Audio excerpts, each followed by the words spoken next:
Assalamualaikum warahmatullahi wabarakatuh. Saat ini kita tepat berada di salah satu sudut kampus Universitas Leiden di Nederland.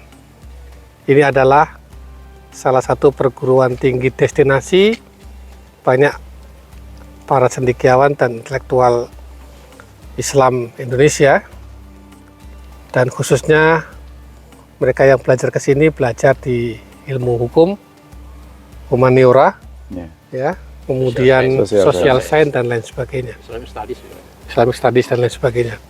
Saya kira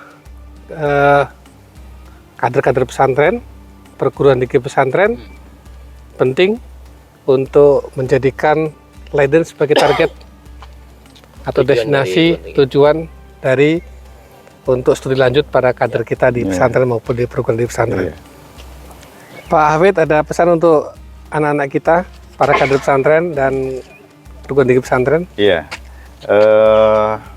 saya mengamati hal yang penting di Universitas Leiden ini. Banyak sekali cendekiawan kita atau mahasiswa-mahasiswa kita yang belajar di sini atau yang tidak belajar di sini, itu mencari manuskrip kita itu di sini. Ya.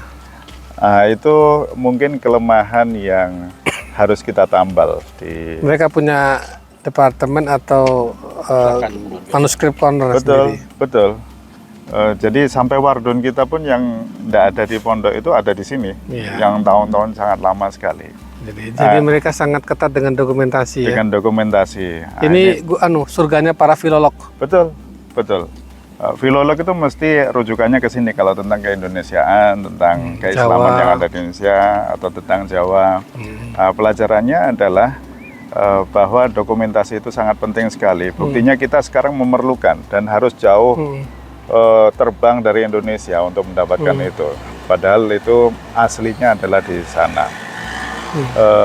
Di samping bahwa universitas ini sudah berdiri sejak 1575 dan sekarang masih terus eksis, itu yang perlu kita pelajari. Eksisnya itu faktornya apa saja dan kita akan tiru mungkin. Jadi komitmen mereka untuk menjaga data dan merawat data sebagai sebuah kekayaan. Ini mahal. Pada masanya itu akan dibutuhkan.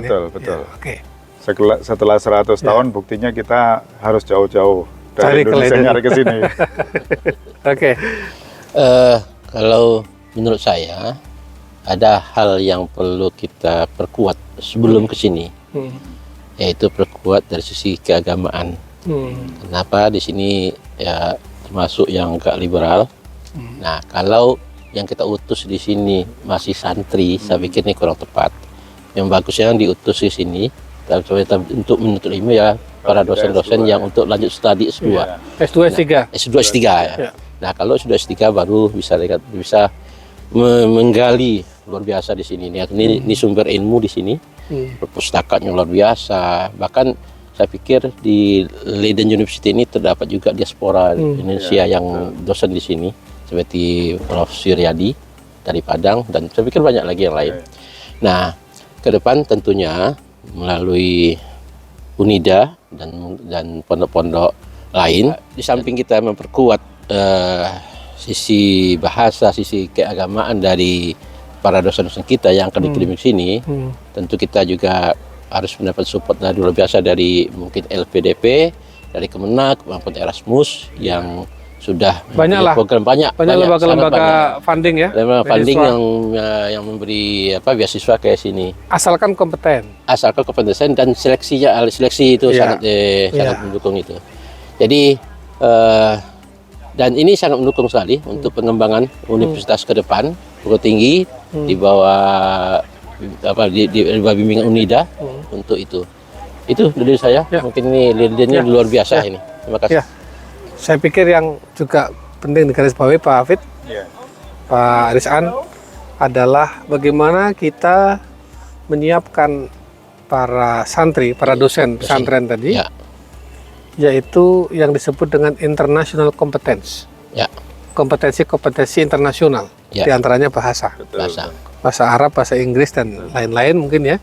Itu harus standar yang memungkinkan mereka bisa bersaing dan mendapatkan beasiswa. mendapatkan beasiswa. Jadi internasional kompetensi yang lain saya kira juga mungkin akademik.